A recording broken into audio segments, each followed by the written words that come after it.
मार के बैठल बारू बोलन का परेशानी बा। चेहरा सूखल सूखल लागे उतरल मुहावा के पानी बा।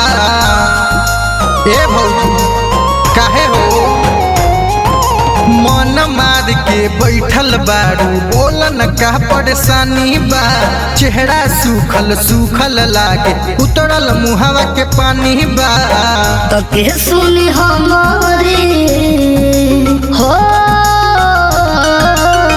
तो के सुनी हमारी जिया के पुकार बोला मुआ विदेश में रहेला हमार। बोला मुआ विदेश में रहेला हमार।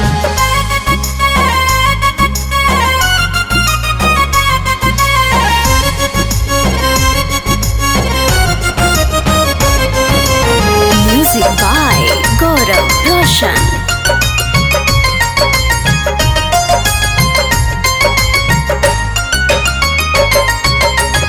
मखमल के सजिया तो काट जस लागे जिंदगी भइल बाबिरान हो। करे नहीं फोनवा हमार सोनवा बहवे बनैले अनजान हो।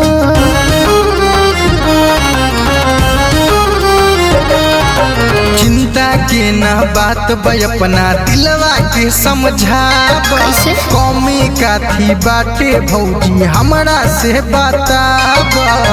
सुनी के हमारी हो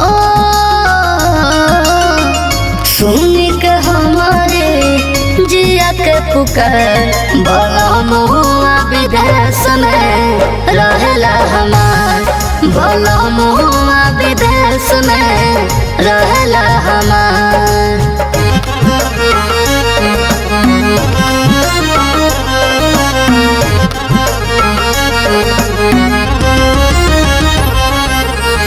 होई है कौन हाल में गइल पिछले साल में हमारा के दिल बड़ तेज हो।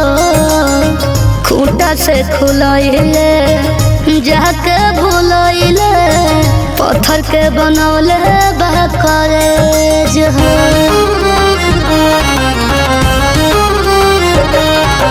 उहो होई है बेचैन संदेश जे पहिए हो।